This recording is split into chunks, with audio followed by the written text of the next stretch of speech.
Hi Sagittarius, this is your January 2022 spiritual reading.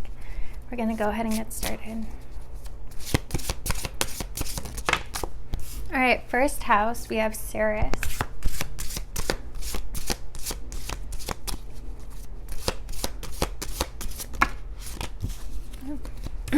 Too many.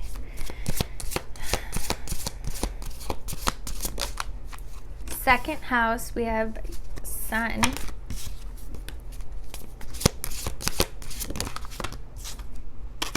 Third house, we have Sagittarius and last quarter moon.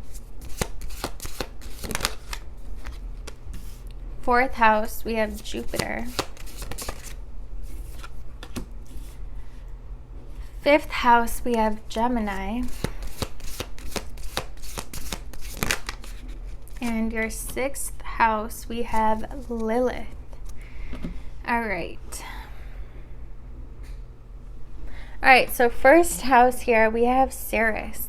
So this could go two ways. Either people, it's like the way their impression of you right now is that you're actually very, very nurturing and a very healing energy to be around. You're really embodying that divine mother archetype and energy.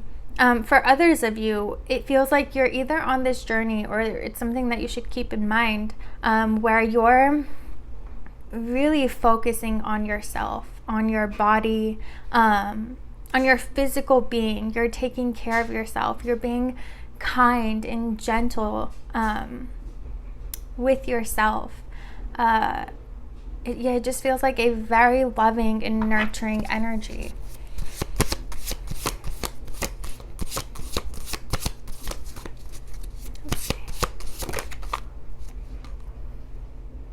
We have the Page of Pentacles. So yeah, this could be, it's like you're tapping into, you guys could have either your moon, maybe even your Venus or your rising sign in an earth sign. And it's like now you're, especially Virgo, and it's now you're starting to discover that aspect of yourself and that side of yourself. You're really tapping into that earth energy. Where you're really, it's like you're taking care of your physical wellness. And again, you know, the Queen of Pentacles is right before the Empress. So it feels like you're really also embodying that divine mother energy, which is amazing. And if not, that's something that you might want to keep in mind and consider. Look at your natal chart, see what energies you have to work with when it comes to earth, and especially Virgo. But yeah, there's a lot that could come from that, from you taking the time to take care of yourself and to really see yourself as the child version of you. Like, put up a picture of yourself when you were a child, and every time you speak to yourself, the way you view yourself, know that you're talking to him or her, that your soul, your inner child. That will really help transform the way that you speak to yourself. All right, second house, we have the Sun. So your second house is very highlighted right now. Your second house is your values, your material possessions, your income, your self-esteem. And it feels like for you guys, that's also a very significant, it's like your life right now, the essence of it has to do with you focusing on building your empire and focusing on making enough money, you know, maybe even building or buying your dream home, having a savings. Yeah, you're really focused on that right now. And it's not bad, because that's where your soul wants to be. That's where it's meant to be growing right now. You guys could even have your Sun in your second house, where money and material possessions are a big part of your life. We have Strength and the Chariot. So yeah, it's wow, 2 major arcana on top of your sun. Like, this is, your life is kind of centered around this second house. So you might want to look at your own second house and what planets you have in there, what sign, how you can use those energies to serve you. But it feels like that's where your soul grows the most. That's where you find your power. That's where you feel the most confident, when you are successful, when you are, you have that sense of security when it comes to your material wealth. And Cancer being here, it feels like there's a lot of movement that's going to be happening for you, a lot of growth. Some of you could be getting an opportunity to be in a lot higher position, but it might require some of you to move. But I do feel like it'll be worth it for you. Like, when you get this offer, it'll kind of be like a dream come true. It's meant for you. It's everything that you want it to be. And it's this offer you're getting, again, it feels like it's a much higher position than you have right now. And it's this person or this company sees your worth and sees your value. And it really feels like the reason that they can see you like that is because you're going to be at a frequency of seeing yourself like that, of seeing your value, being proud of yourself, being kind to yourself, focusing on everything good about you, putting yourself in that vibration makes people all around you view you that same way. So it's very actually important for you guys, if you're not on that journey, to make those changes and to become much more mindful of how you're speaking to yourself, how you're viewing yourself, because that's exactly what you're going to get back in return from other people. It really is. Your reality is just a mirror. So if you have applied to something and you really want them to choose you, treat yourself and view yourself in a way that you would want them to view you, that would make them want to hire you. That's how you align to that frequency. All right, your third house, we have Sagittarius and last quarter moon. Your third house is your thoughts, the way you communicate, and it's in your awareness. It's, the thoughts you're having every day, the conversations, your inner dialogue. And again, it feels like for you guys, there's this change that you're going to be making.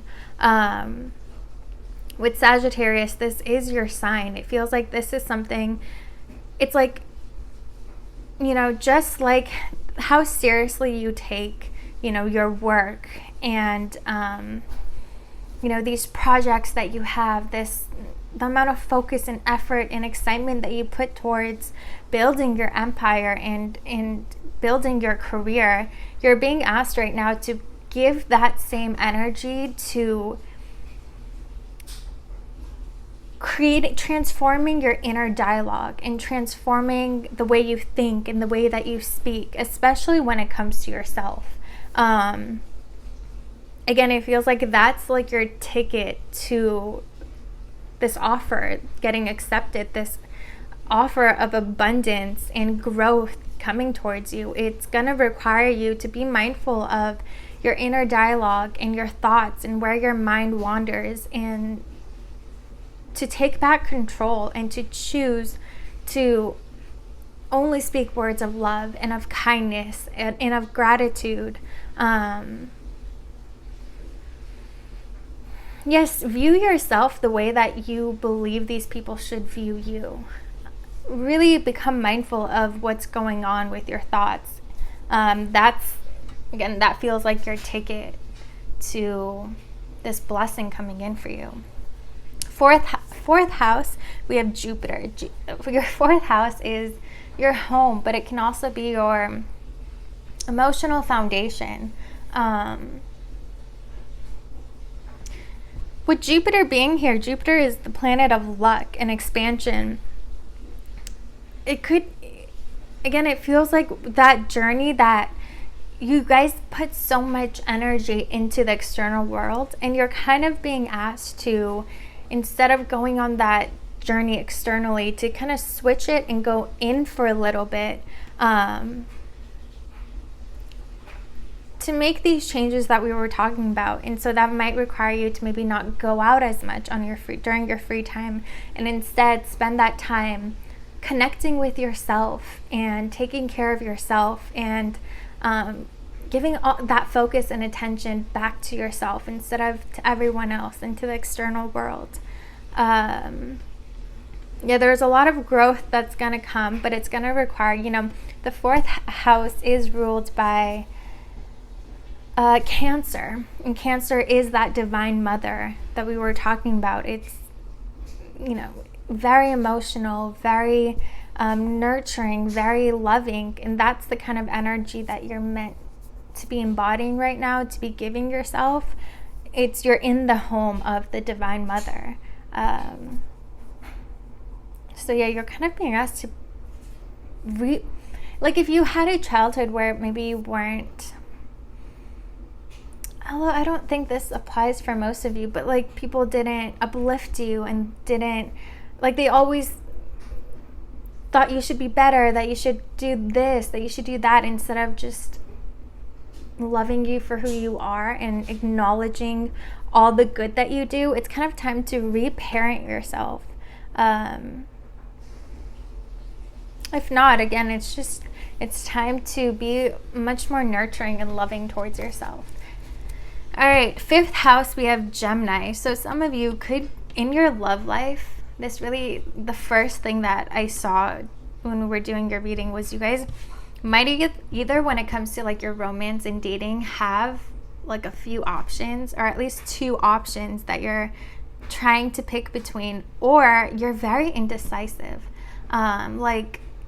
In a relationship, just as much as you want to be with this person, as much as the other half of you doesn't. And it feels like there's always this conflict, you have one foot in and one foot out when it comes to relationships. We have the Star, and that's something that you kind of have to dig into and figure out what's going on here. But also it feels like for some of you, the reason that you're so conflicted often is because you have a lot of options and a lot of people who are interested in you. You embody this Star energy where there's something about you that people just are so attracted to. We have the Northern Star. It's that star is the brightest, and that's how a lot of people view you. And so you might not think that you have more options than the normal person, but you do. And so that might be why it's kind of also like a moth to a flame. You have such a beautiful aura about you that you attract a lot of people, but they're not people who are aligned with you. They're people who kind of need your energy, who thrive off of your energy, but they don't really give you anything back in return. And so when it comes to your romance and dating, you have to be very, very intuitive about it, and you have to follow your gut. You have to see how do you feel around certain people? Do you get anxious? Do you feel tense? If you're sensing that within yourself, know that they're not for you. But I do feel like that's something that you guys might be dealing with quite often, and it's because everyone is drawn to you. All right, we have the Page of Swords and the Knight of Wands. Yeah, a lot of people have their eye on you. A lot. Again, you have this star quality about you, whether or not you actually are somehow famous or have a lot of eyes on you, a lot of followers on social media and stuff. But if not, still people are very, it's they keep, if you have an Instagram account, people that are drawn to you, they keep checking it so often. They want to see what you're doing, what you're up to, if you're in a relationship, in a connection. But it feels like a lot of them are coming at you with this Knight of Wands energy where, again, they're not aligned with you. They're not where you need them to be, and they're kind of approaching from a place of lust. and a place of excitement and passion instead of unconditional love and feeling that spiritual connection. It's more physical. So you might actually be like extremely, extremely attractive. And that's why dating for you can be quite difficult, because it's like you deal with so many people who just aren't, I don't want to say good enough for you, but just aren't aligned with you, aren't meant to be with you. They want you, of course, but it's like, do you deserve me? No. Are you aligned with me? No. Do you have the same intentions as I do? No. So yeah, for you guys, it's vital to really tap into your intuition when it comes to dating. And know that it's not a problem with you. It's just like you're blessed with this beauty, and like everyone wants to be with you. Like everyone wants to be able to talk to you and date you and whatever. So yeah, you have to be extra intuitive when it comes to your dating life. All right, your 6th house, we have Lilith. Your 6th house is your day-to-day activities, your routine, your habits, your health, your wellness. And it feels like you guys are kind of, there's rebellion going on here. You guys might be kind of drastically switching up your routines and your habits. Maybe some of you are doing things that you kind of know that you shouldn't be. Like you might be, I don't know, like if you guys were taking care of yourself before, now you're kind of just indulging in whatever you want and not, working out, not really taking your routines as seriously as before. Let's see. We have the King of Swords. And you know what? I was going to say before too, it feels like it's not a bad thing. Again, it kind of feels like you're being led again to go on this inner journey, to do this shadow work, go through this transformation process. And Lilith is that scorpionic energy. She is transformation, death, and rebirth. And it feels like your soul is really pushing you to focus on that. And so for now, it's okay if you aren't sticking to your normal routine. Like I was saying before, like if you find during the weekend, if you go out a lot, if you hang out with people, you're finding yourself staying in instead, and kind of being more private and being more alone and quiet. And it's kind of because you don't have to be, but if you want to align to this opportunity that's coming towards you, or that wants to come towards you, you do have to do that inner work a little bit and go make those little tweaks when it comes to your inner dialogue. It doesn't feel like something very deep and intense. It's just going to require you to be mindful of how you speak to yourself. And the transformation process doesn't happen overnight, but if you're intentional about it, it will happen rather quickly for you guys, because you are so, it's like you have this thing about you where you're good at everything that you do. And this is just something else that you're going to find, oh, I'm actually really good at this. It's really easy for me to make this change. It's just about you choosing to focus and give your energy to it. And so that is going to require you to stop giving energy elsewhere. And there's nothing wrong with that. It's completely fine. People might, keep trying to call you, contact you, and just don't give in, because there's something that you've been dreaming of, an opportunity you've been desiring that's destined for you, that's gonna move towards you. You just have to make sure you're aligned. Bottom of the deck, we have the High Priestess. So you guys are going on this spiritual journey. You're kind of stepping back from the 3D world and stepping into your spiritual world, because you want to make this transformation in the 3D, because you want to align to this opportunity in the 3D. You have to do that work internally and energetically. All right, let's see if there are any last messages.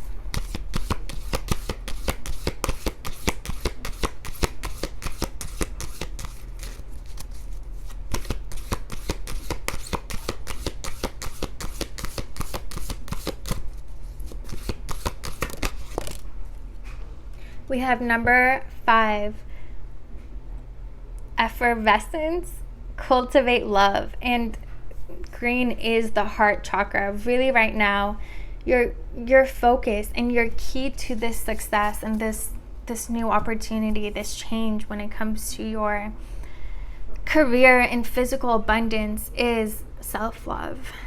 Is embodying this divine feminine, divine mother energy, nourishing yourself, loving yourself, being kind to yourself. You guys might want to do like a mirror practice where you stand in front of the mirror and just say good things about yourself. Point out things that you love and that you adore about yourself, and make that your new habit. And really, yeah, we have green and green. The more self-love that you have right now, the faster that you're going to align to this opportunity. All right, Sagittarius, I hope you guys enjoyed this reading. I hope it resonated with you, because this is an incredible opportunity that's coming towards you guys. But if you did, please like, comment, and subscribe, and I'll see you guys next time.